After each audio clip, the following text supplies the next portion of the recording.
Okay, I think we can start.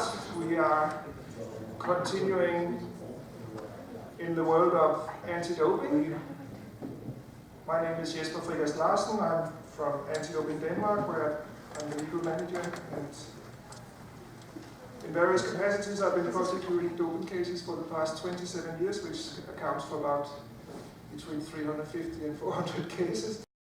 I'm used to being close to actual the athletes, both the clean ones and the dirty ones. And this is what this session is about, from going from the very organizational side or even the government side that we discussed this morning. We are getting closer to those people that it's all about, the athletes, their coaches, their parents, their environment. And we will be inviting the speakers to give us various focus on various aspects in that respect.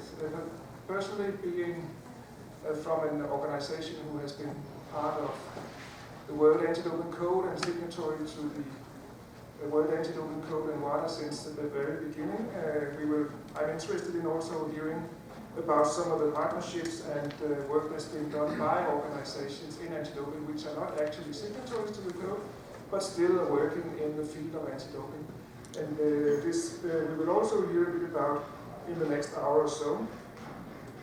We will be hearing 3 presentations, and there should be time for questions and answers afterwards. And the first one I would like to introduce is Michael Pearlmutter, who is the Executive Director of an organization called the Partnership for Clean Competition, which actually is an interesting organization since among its partners it counts both organizations which are signatories to the code and others who are not. And Michael, please give us your presentation so we can learn more about the work you're doing.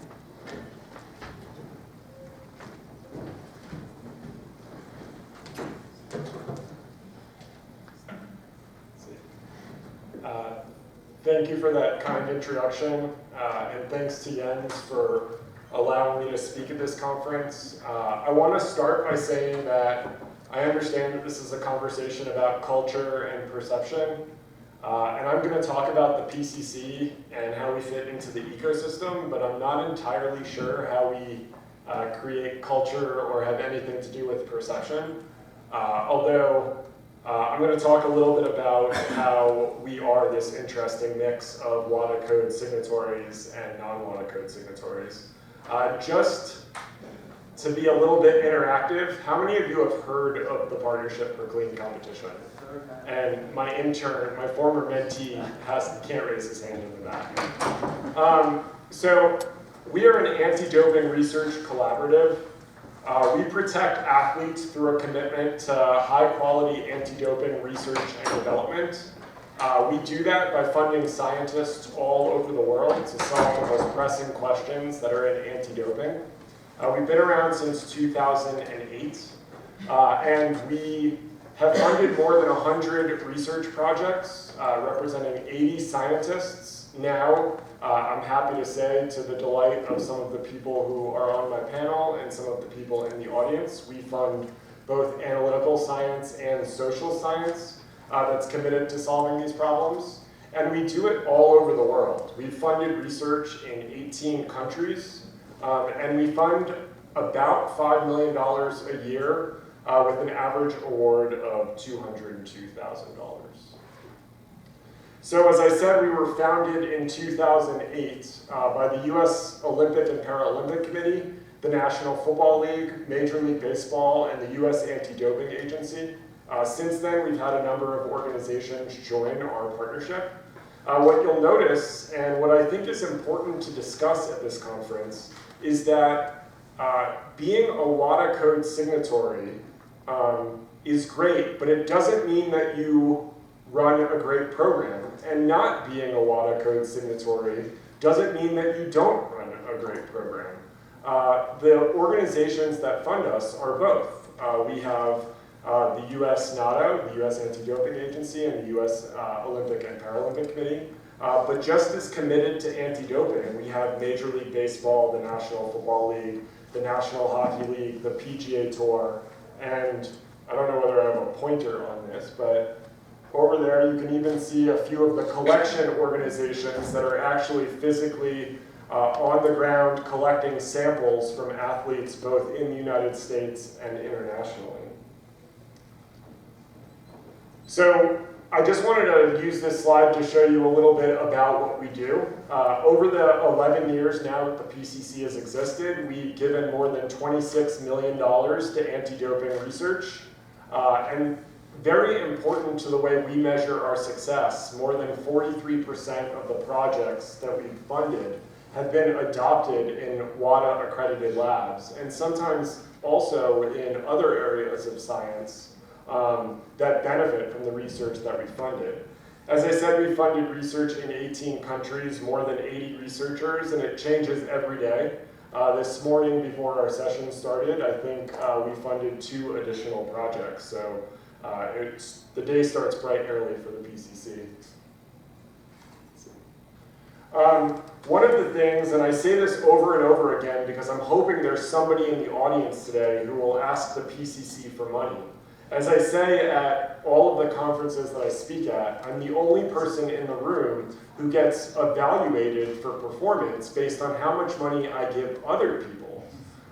And so I just want to make sure that everybody understands that we fund research all over the world, and including the World Anti-Doping Agency, which was discussed in this morning's talk, we fund more than 70% of the world's anti-doping research. So we, on an average year, fund about $5 million of anti-doping research, and the World Anti-Doping Agency funds about $1.5 million. We have a number of different programs. I leave this in because mostly this is for scientists who are interested in applying for our grants, but it's important to know that we are responsive to the needs of the anti-doping community. Just a few of the programs. So the grants program was our original program, but we determined that there were other needs in the community. For example, the two social scientists that are on the stage are young scientists in the field of anti-doping, and we have a commitment to getting additional young scientists in the field of anti-doping. And so we fund fellows that do both analytical and social science research all over the globe. We also have this new microgrant program.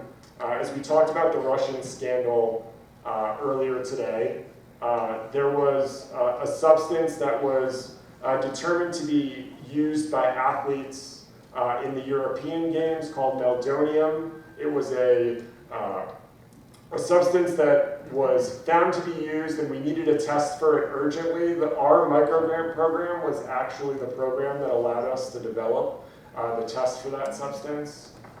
We also have working groups, and I'm going to talk a little bit about that in the brief time that I have left to speak, because I'm committed to staying under my time.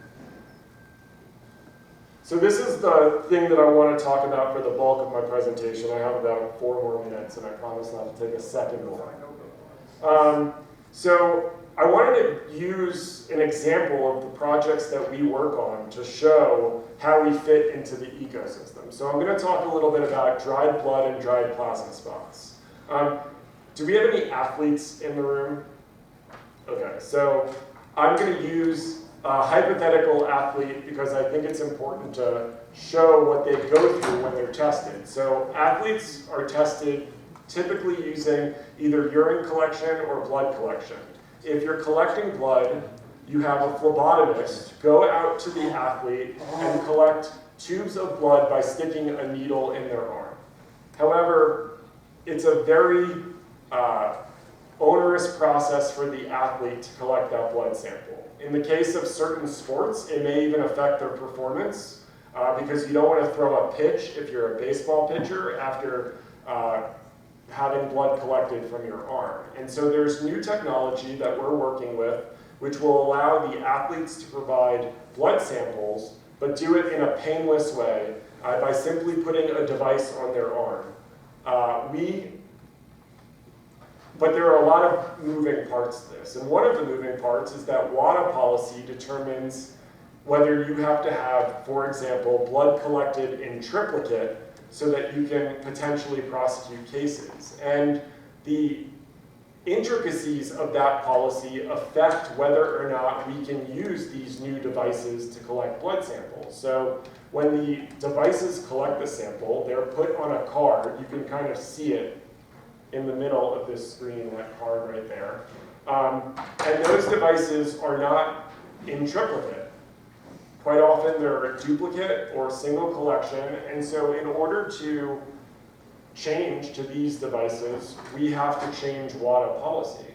But we also have to change how the labs are capable of analyzing the samples. We also have to change how the DCOs are capable of collecting the samples. We also have to change how the athletes are educated on how these samples are going to be collected. The good news is that the science is really sound. That dried blood spots and dried plasma spots science has been studied for a long time. If any of you have children, at least in the United States, when they are born, they are tested for a number of diseases by having a dried blood spot prick taken off of the bottom of their heel.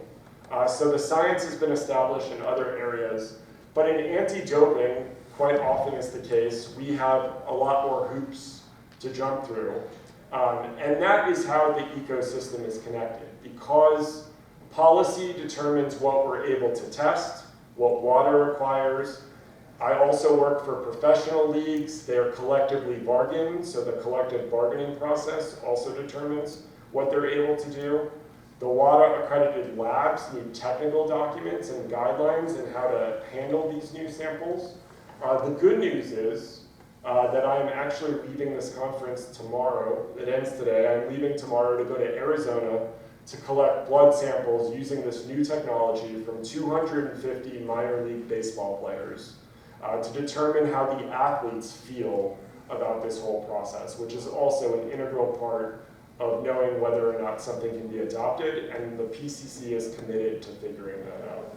I'm happy to answer more about the science, about the politics, about our relationship with WADA, or about anything else, but I did promise I would stay to time. That's exactly 10 minutes. If you're curious more about the PCC, that's our website, my email address, and for those of you that like Twitter or know how it works, our Twitter handle. Thank you very much for your time.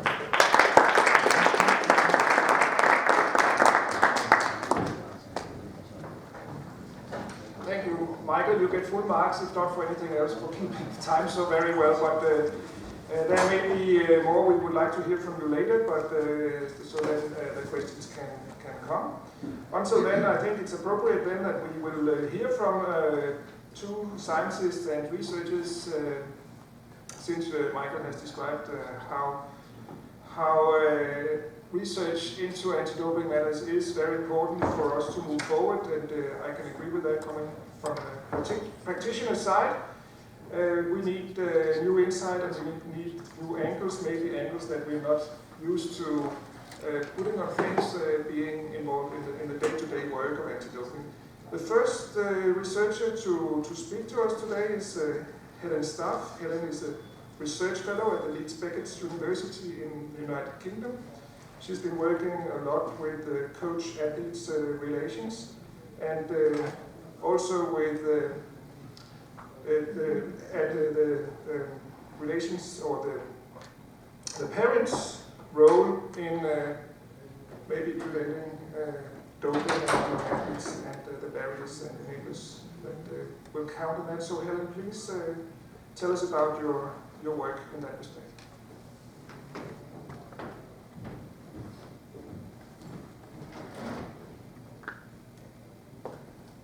Brilliant, okay. So we've heard a lot throughout the conference about how athletes' social networks influence an athlete's well-being and their behaviours. And in particular, in terms of this project, we talk about how research shows us how parents really play a fundamental role in shaping their child's beliefs and attitudes towards deviant behaviours. So currently, a lot of the anti-doping education focuses solely on educating the athlete, but I think it's potentially time to pull back the lens a little bit and focus on that wider network that surrounds an athlete. So why parents? Well, So while we see parents have a real responsibility in shaping athletes' behaviours and shaping their children's behaviours. So here's a humpback whale showing their offspring how to catch fish. And that's not much dissimilar to a parent teaching a child which nutritional habits and things like that. Furthermore, we find that parents play a really fundamental role in shaping the moral attitudes of their children, and they show the initial steps to right and wrong. Finally, parents often have been reported, so there's a study that says 96% of athletes surveyed suggested that their parents supplied the products and supplied the substances.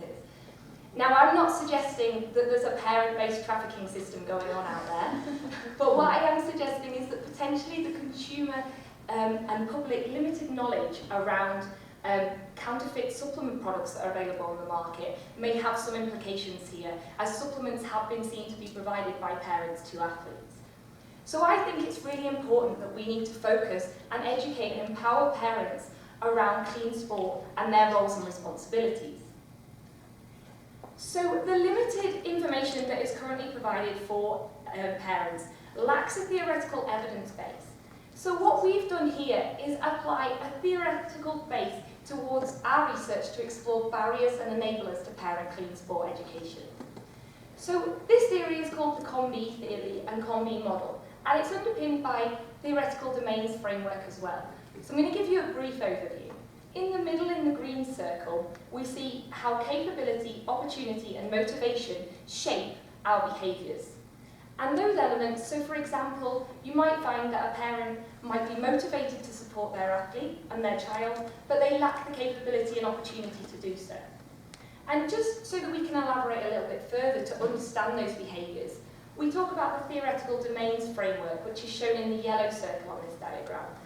And therefore we can break down opportunity into social opportunity and physical opportunity.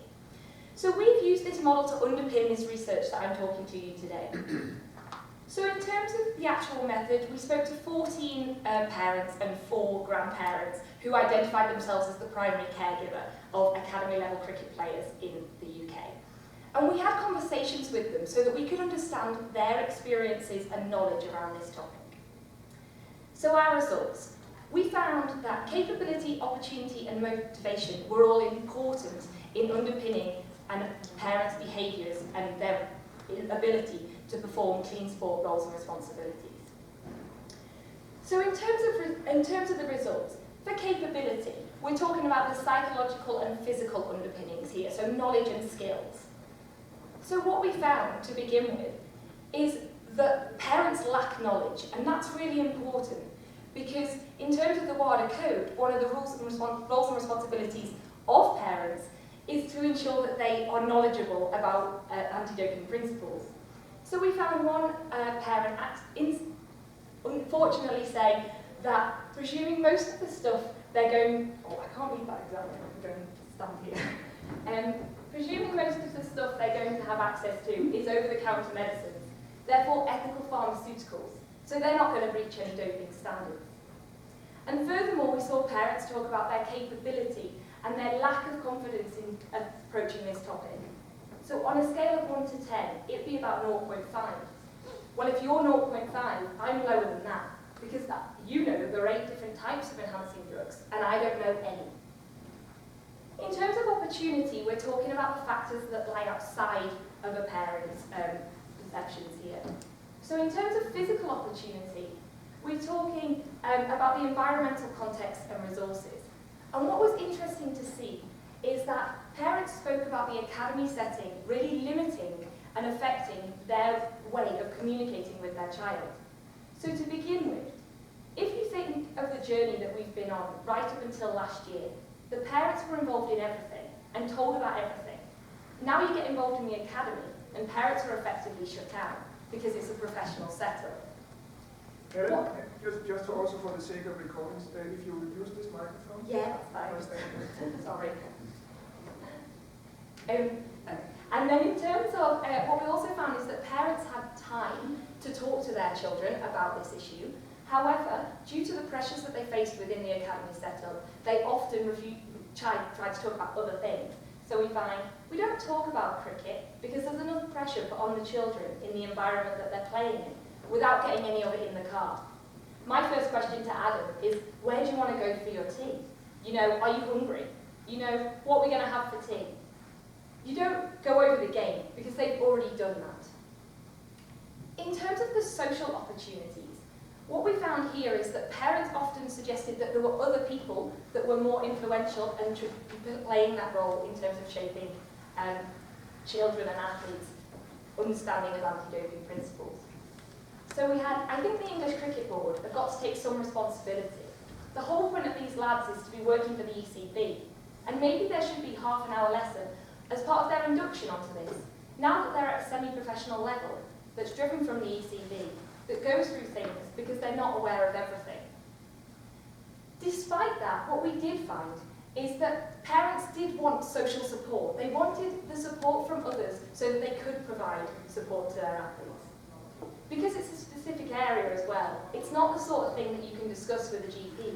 You want to try and have a conversation with somebody in the sport as a professional who's a nutritionist and knows about performance-enhancing drugs, whether that's somebody the school would recommend or the cricket club would recommend. And finally, our final theme is about motivation. And here we identified that parents identified that they had a social and professional role for their children, and they had a duty of care. So it's a bit like social drugs as well. You've got a parental input, haven't you? Where you're saying to them, you don't want to be coming in at 3 o'clock in the morning drunk. That's not a good idea. And you don't want to take anything like cocaine and marijuana and all those things that other people take. So parents were engaged in supporting their children. However, they did talk about lacking confidence in this field. I wouldn't feel confident because I don't think I've got any knowledge. And finally, we saw that the level of the athlete affected the parents' perceptions on whether they should support their child.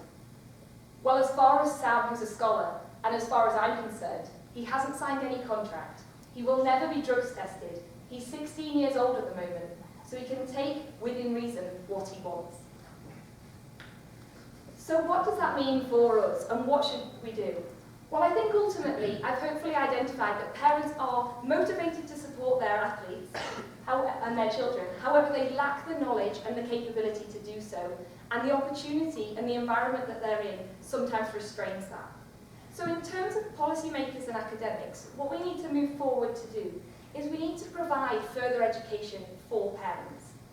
We also need to consider restructuring the environment in those academy settings to engage parents and provide that opportunity so that they can find that social support and understand those conversations they need to be having. And finally, thinking about enabling. So is there further ways that we can develop parents' knowledge and skills? Maybe prompts and cues that we can place into the environment for them. So overall, in sum, I think we've identified that parents understand they've got a role and responsibility, but they need further support from us. And I don't think education alone is the answer. I think we need to consider the environment and other factors as well. Thank you.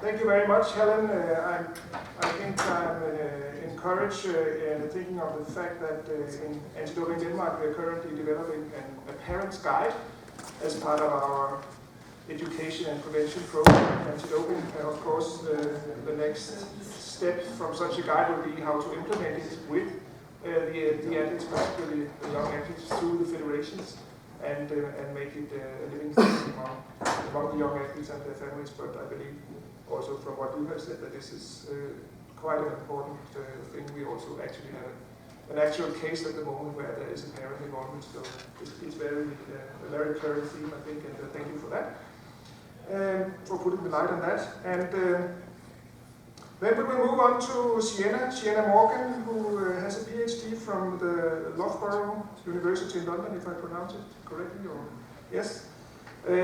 Based, I saw, in the London Queen Elizabeth Olympic Park, where some of us had some great times during the 2012 Olympic Games.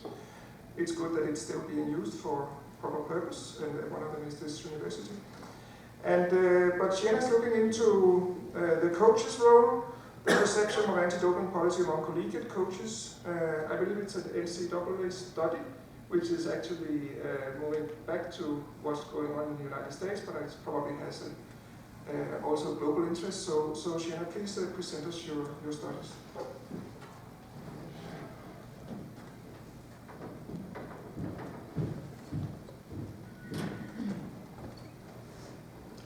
Good afternoon, everybody. I'm very excited to share this research with you, and like Helen, I'm actually going to talk about a different kind of parent, which is collegiate coaches. Just a little bit of background, I am both a PhD student at Loughborough University in London, and I also work full-time as a collegiate athletics compliance professional. So if any of you were in the conversation about intercollegiate athletics yesterday, it's a very interesting, and as you could probably tell from the discussion, a very complex system. So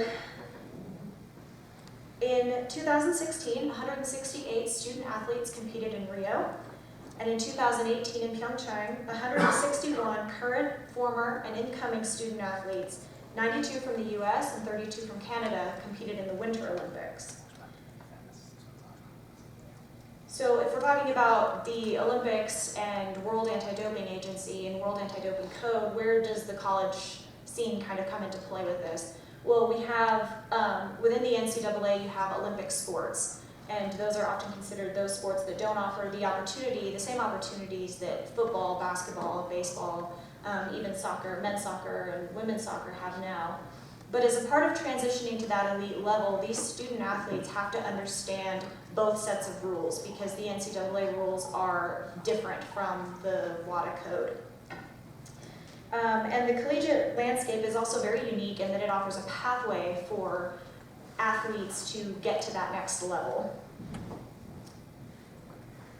So why are we talking about coaches and not student athletes themselves? Well, athlete-coach relationship is one that's very well understood both culturally and from a research perspective.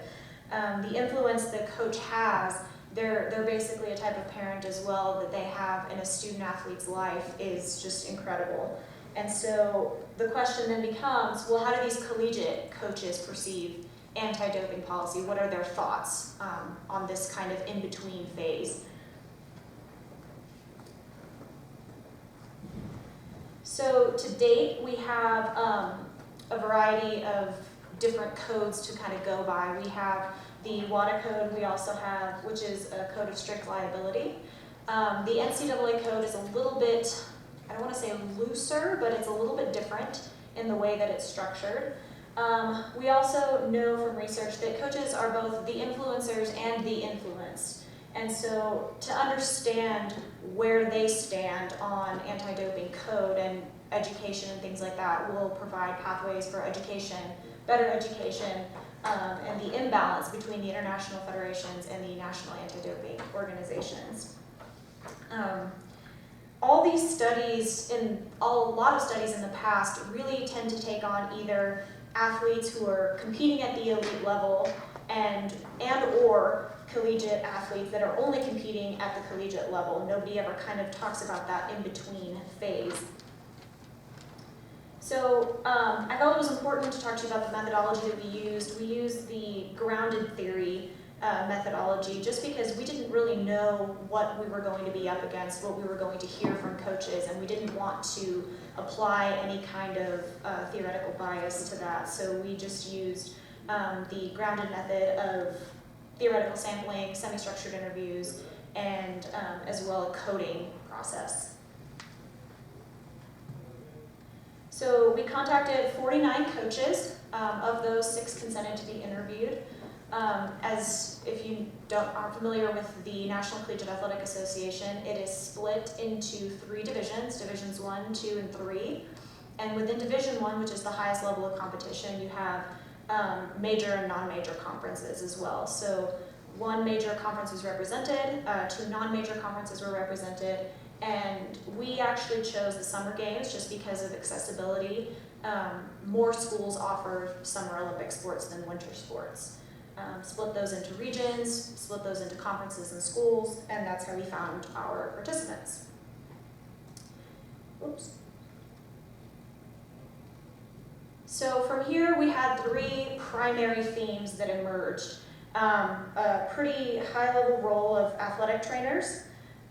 We talked about levels of education. Street drugs and alcohol specifically came up quite often, and the challenges of technology as well. So one of our coaches said that on the role of athletic trainers, it really falls on our athletic trainer's shoulders because she is the most educated and on top of that information.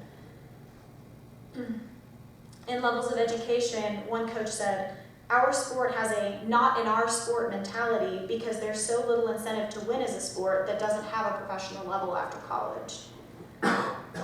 Street drugs and alcohol, if they're of age, educating on them of the effects of alcohol, marijuana, designer drugs, and not only how that can affect your performance, but your eligibility as well.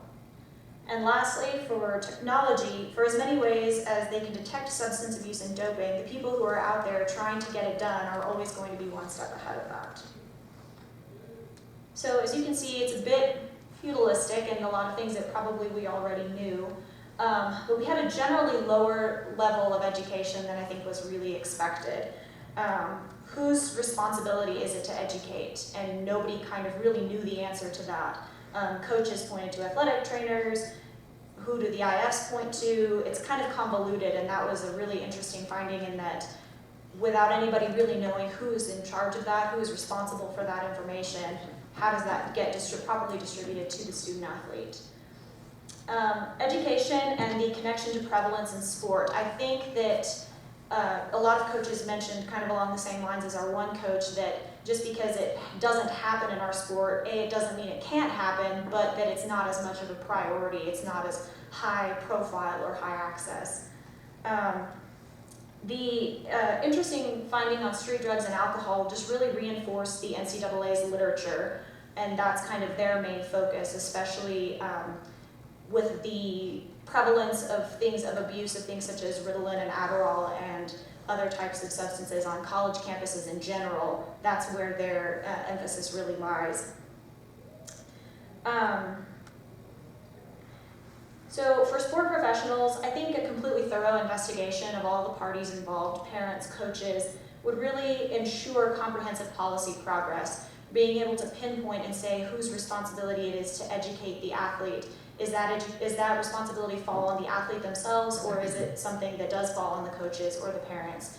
And this in-between phase is really nebulous, and having somewhere to pinpoint where to get that information from, who best to get that information from, I think could be really helpful for some of these athletes who are either competing in the Olympics during their collegiate careers, going into their collegiate careers, or just shortly after their collegiate careers. And inter-entity communications between national governing bodies and university coaches. We've started to see a little bit of that with the Committee for Collegiate Olympic Partnerships at the NCAA level. But that ensures a smooth transition for those athletes looking to compete at the Olympics, as I said before, during or after their collegiate career, because those rules are very different. I think additionally, this in-between population tends to be a little bit forgotten, and as you can see, it is a very, very large population, and it's only growing. So that kind of reinforces the need for communication and education. And part of my own personal motivation for all of this is I think that, you know, the maxim of all sports for all people involves having clean sport as an opportunity for everybody, and having those opportunities available to all of our collegiate student athletes who want to compete at that next level, who don't necessarily have that professional opportunity, involves a thorough and intense maybe education program for those student athletes. So thank you.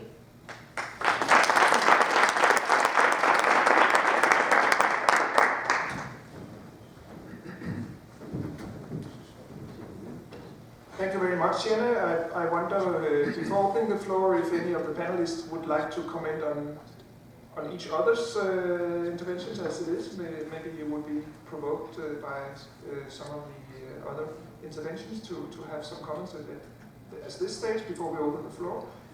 Or should we open the floor first? I wanted to echo something that Siena said, because one of the missions of the PCC is to make drug testing cheaper for the organizations that are doing it. As many of you know, it's extraordinarily expensive to collect samples, to analyze samples, and one of the things that's left out of the process as a result of that expense is the ability for lower level athletes who are not competing in Olympic sports currently, younger athletes, college athletes in some cases, to be tested the amount of times that we would want them to be tested for the health and well-being of the athletes themselves. And the PCC mission says for all athletes at all levels of sport. And so it is a huge problem. It's easy to have the heads of large international federations and well-resourced national anti-doping organizations talk about how extensive their testing pool is, but it's much more difficult for these athletes who sneak through the system because they don't have the resources to be tested enough. So I couldn't agree with you more that that's an area that we need to improve upon, and we're certainly committed to it.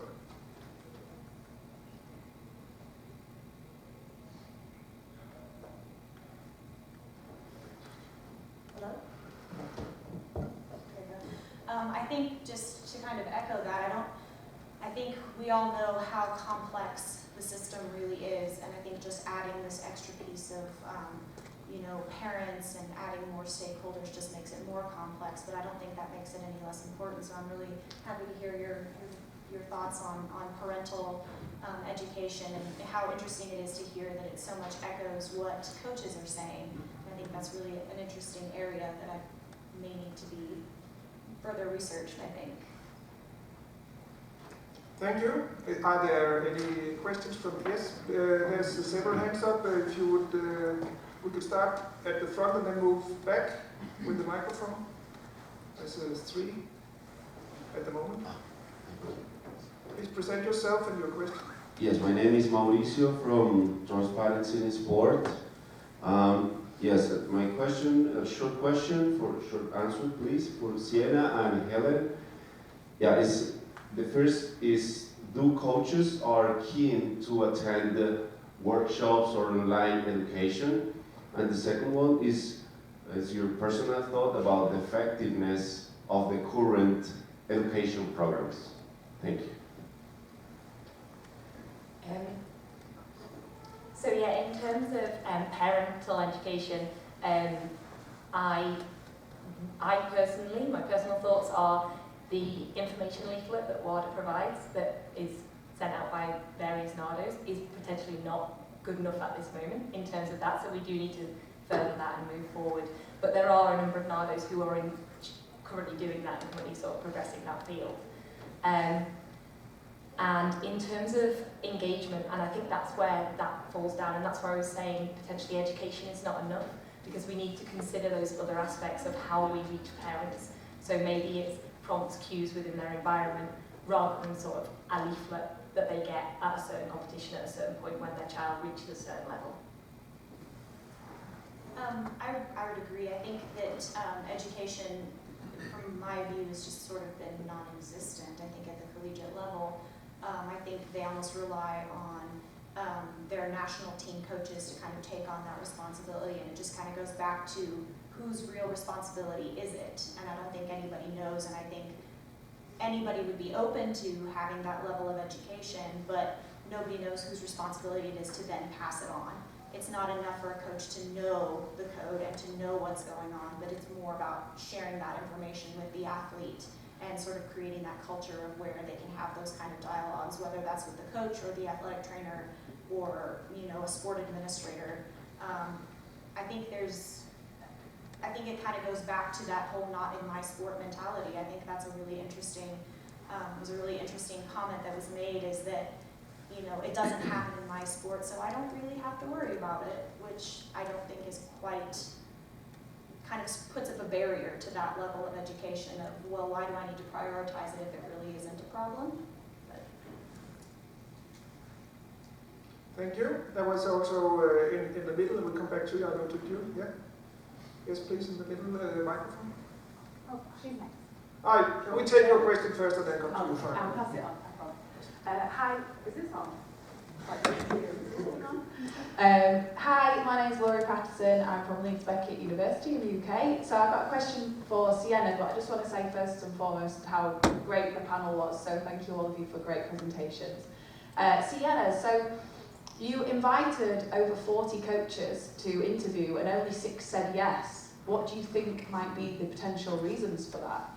A couple of the things that we found were limitations. We did have some response from coaches that were in season at the time, specifically in sports like cross country and such that were in season at the time we were reaching out to them, and it was a time constraint. I did also ask the coaches that did participate why they felt maybe their peers weren't as willing to participate, and a lot of them said it's still kind of something you don't talk about.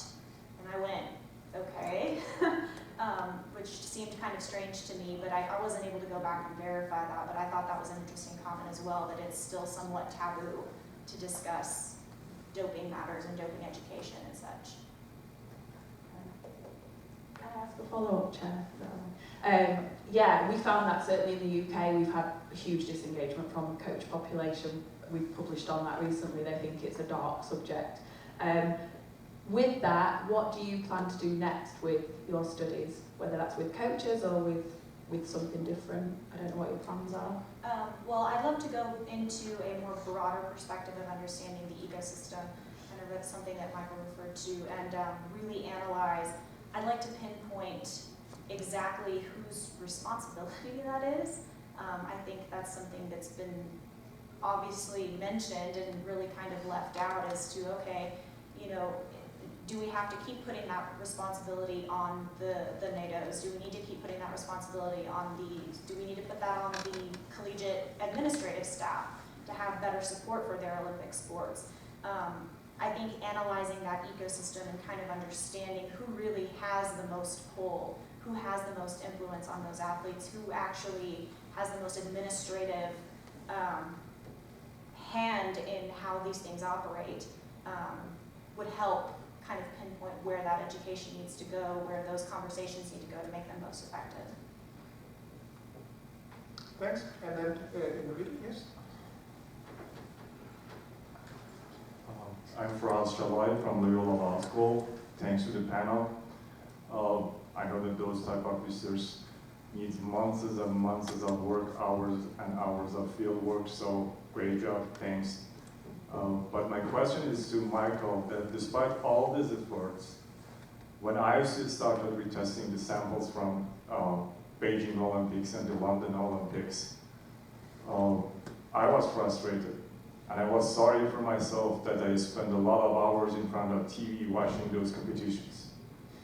A few days ago, when the first human ran the first marathon under 2 hours, I was the only one, probably, who didn't celebrate that. And I was like, okay, I prefer to wait for 5 years, 6 years, see if doping agencies are going to do something about that, and then celebrate it.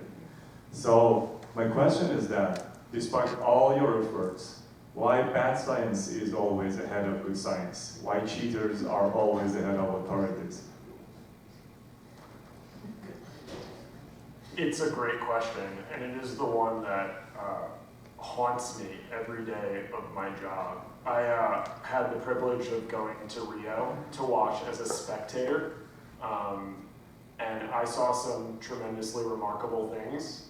And my nephew, who was there with me, who at the time I believe was 8, asked me, because he knows what I do, whether or not that was real.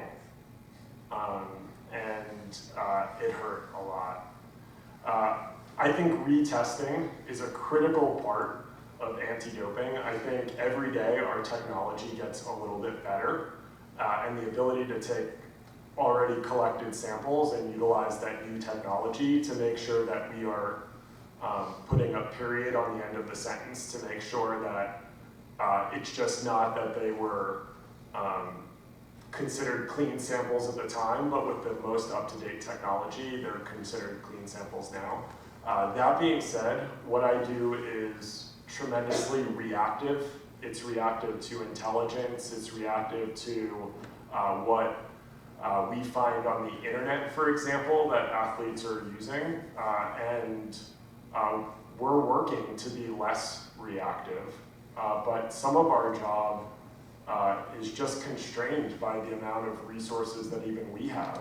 And we can't, for example, every time Amgen or FibroGen or some other company comes out with a new medicine that could be performance enhancing, we don't have the resources to develop a test for that.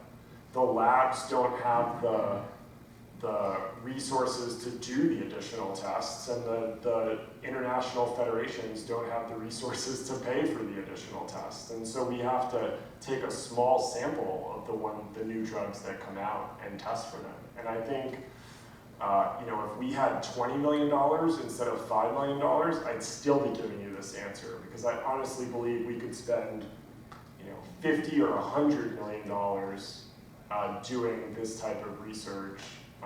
And I think that, as long as my nephew, who's now, 12 years old, about to be bar mitzvah, continues to ask me questions as to whether or not his, favorite athletes at the Olympics or in the National Football League or in Major League Baseball are cheating, we need to keep on doing this as best we can to move it forward.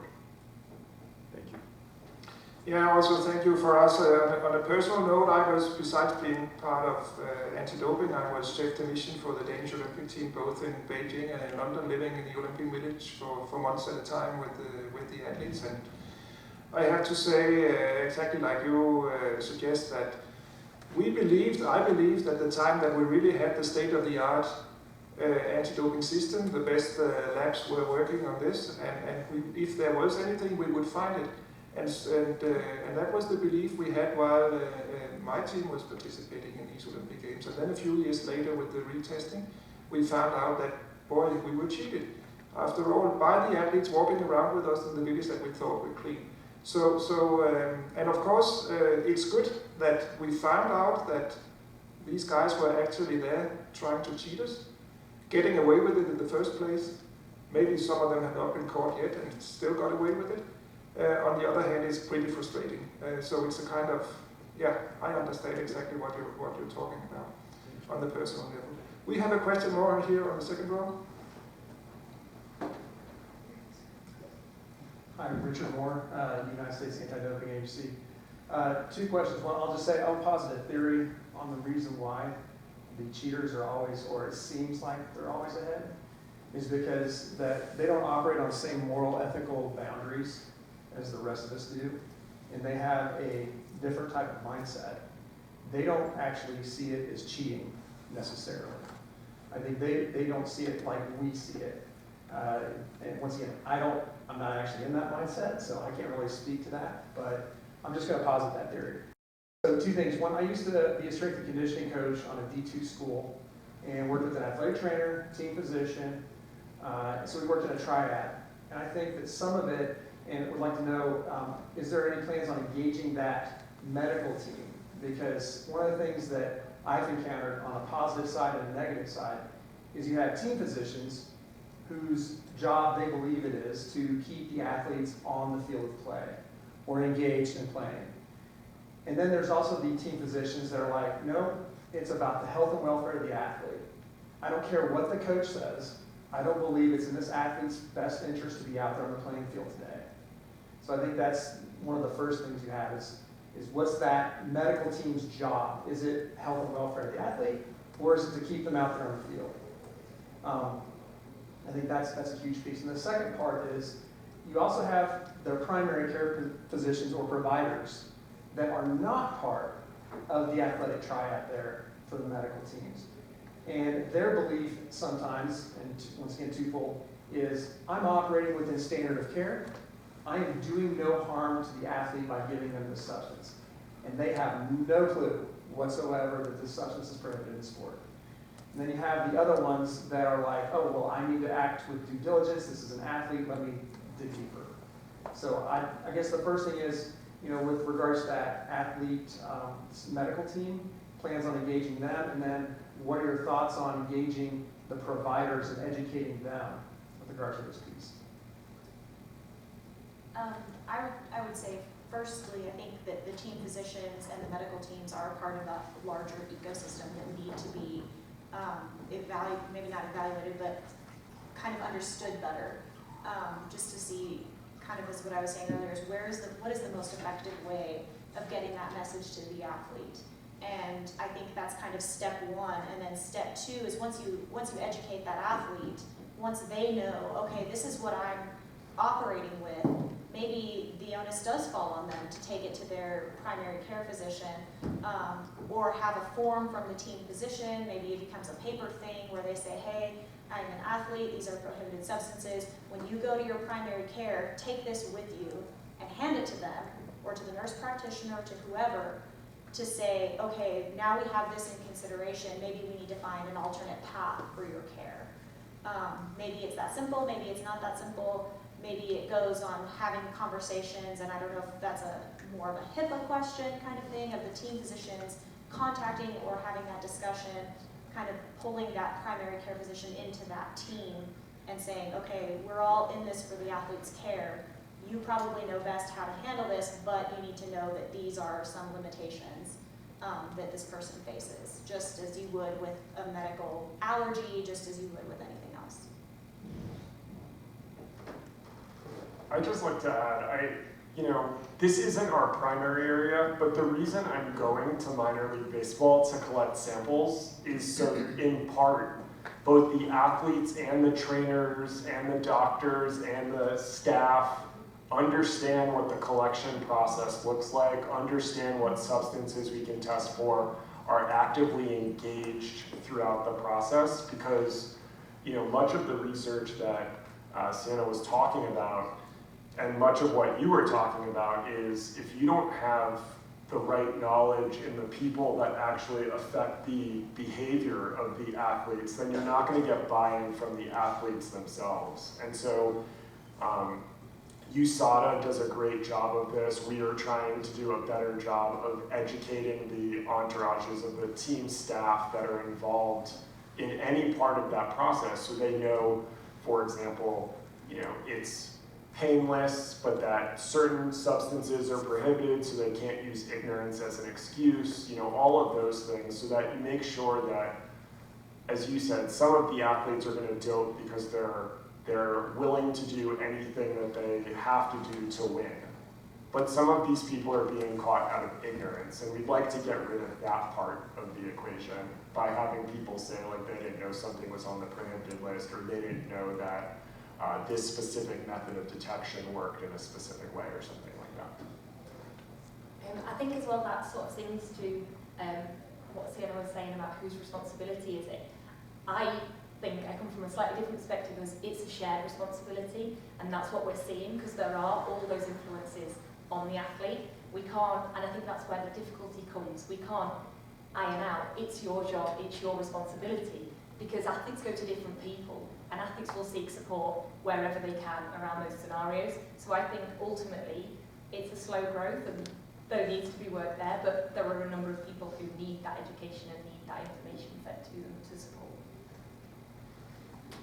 Thank you. I think that's it's an important point actually to make the fact, and we see it as a national anti-doping organization, that quite a huge number of our cases actually come from athletes being ignorant about rules or about supplements, or not taking enough care when using supplements. And we spent a few days here talking a lot about cheaters.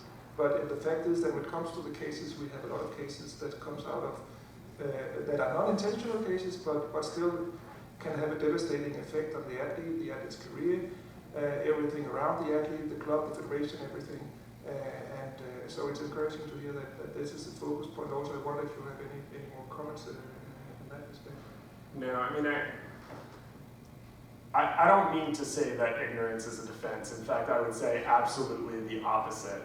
But, as Travis is prone to say, as Major League Baseball is prone to say a lot, we want to make sure that we're keeping the bigger picture in mind so that we're protecting clean athletes. We don't want to prosecute a bunch of cases for people who didn't know better because they didn't have the appropriate information, either because of their staff on their team or their parents not providing the correct information or having access to the correct information. You know, ultimately, we're here to protect clean athletes. We're not here to, you know, prosecute a bunch of people that could have benefited from the education and the support that each of these two wonderful researchers are talking about.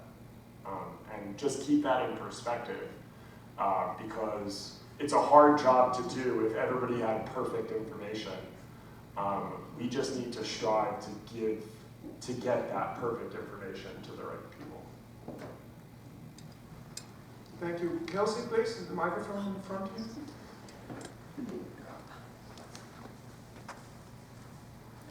Hi, appreciate all the presentations, really good information. This is for Siena or the whole panel, I guess, but I think one of the interesting aspects of the NCAA is, it sounds like from your research you focused on Olympic sports.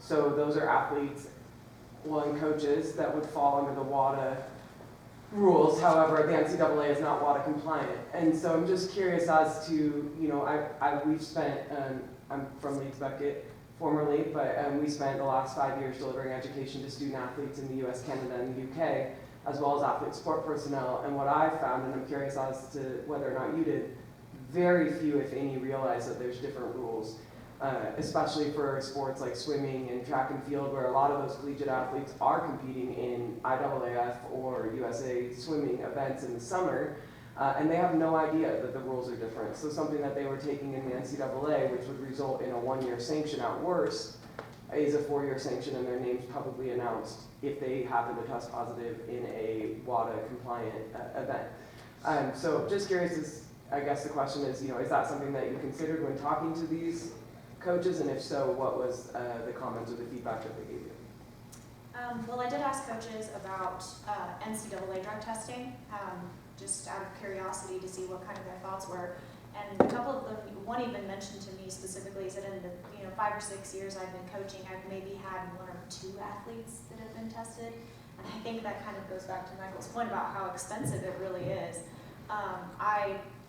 This is just my personal opinion, I think that the broader understanding of what falls under that WADA code is so vastly underserved. I just for fun and out of recreation competed in a couple of triathlons that were USA Triathlon sanctioned. And I don't think people realize that the person that picks up a bike or that picks up swimming or running realizes that they kind of fall under those rules too. Now, the likelihood of them being tested is very low. And I think on a broader scale, that kind of awareness needs to be enhanced, I think. From coaches' perspective, what they told me of their athletes is that they just don't, it's not something they think about. It really isn't something they think about, and I think unfortunately that does lead to a lot of that ignorance-based adverse analytical finding at the higher elite sport level. To follow up on that, we are reaching the end slowly but surely, and lunch is coming up soon. But you have mentioned now a couple of times about this difference between a lot of American sport, of course, will be part of the signature to the World Anti-Doping Code. But it always puzzles me coming from Europe, where even from back in the 90s we had this discussion between national anti-doping agencies and international federation, and the strive for harmonization, which we eventually got with the new WADA from 99, new discussions, and then the World Anti-Doping Code, which seemed to us to solve all these problems of harmonization and mutual recognition of sanctions and so on, which is very, very helpful as far as we are concerned. And then we learned that a huge part of the American elite sports system is actually out of this, what we thought was a harmonized system. You said, Michael, that just because you're a WADA signatory doesn't mean you have a good system, and just because you don't doesn't mean you have a bad system, which is, I think, very interesting to hear. But from your different perspectives, will we ever get the full harmonization? Will we ever get everybody, including American collegiate sport and all the professional team sports in the US, will we ever be under one umbrella? So, in my opinion, the answer is no.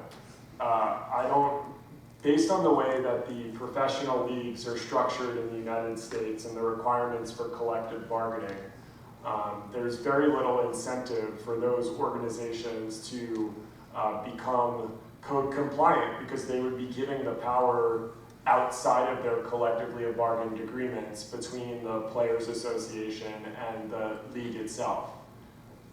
I don't know, and I think everything that I've heard in this conference indicates that the harmonization that you're talking about, even within the WADA system, is not something we should be writing home about, to use an American expression. I think baseball last year, and I wish I had the exact statistic, but I believe they did 13,000 drug tests on a population that's not a huge population. I believe they did about 10 tests a year in competition, out of competition. I went to a talk yesterday on anti-doping where it indicated that there's very few countries in the world whose NADOs do that many tests per athlete per year. If you were to ask me, and I think you did, kind of, what policy I would hold up as a model for anti-doping, I would be hard-pressed to find a system that's better than the Major League Baseball drug testing program, which is collectively bargained, but also has athletes clamoring for more tests of their population, of stricter sanctions of their population. The athletes, to continue a theme from this conference, have a very powerful voice in the process, and one of the reasons why their program is so good is because the athletes have a powerful voice.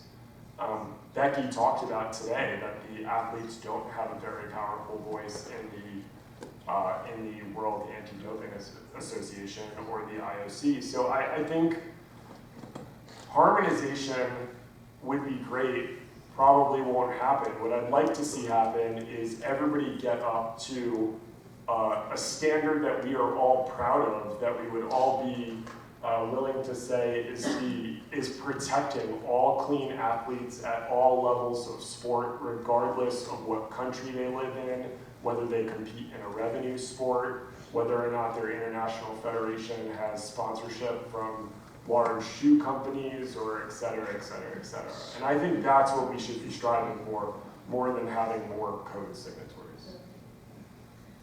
I think from the collegiate perspective, it's really difficult just because you have a very specific set of time that you have that athlete from the university. They have 5 years of eligibility from the time they enroll at a university, enroll as a full-time student. So you have 5 years to play 4 seasons.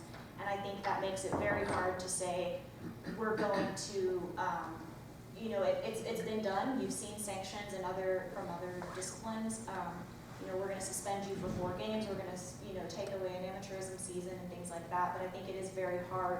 It's one of those things that's very hard to implement at the collegiate level. But I would like to see, and actually, funnily enough, I tweeted about this last night to see what could happen, just to kind of get some thoughts. And one thing that was suggested that I think is really interesting and worth pursuing is seeing the sharing of information between USADA and the NCAA, what that bridge could look like of sharing that information, that if an athlete tests positive in a USADA WADA sanctioned event, how that gets shared with them at the collegiate level and vice versa.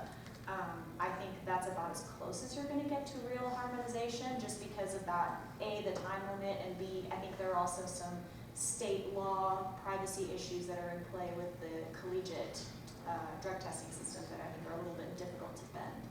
But I would love to see that sharing of information between NCAA institutions and USADA for those sports. Does that provoke a comment from USADA? No. Then with that, I think talking about proud, I must say I'm very proud of this panel because you made us all wiser, and thank you for the question from the audience. Let's give the panel a hand.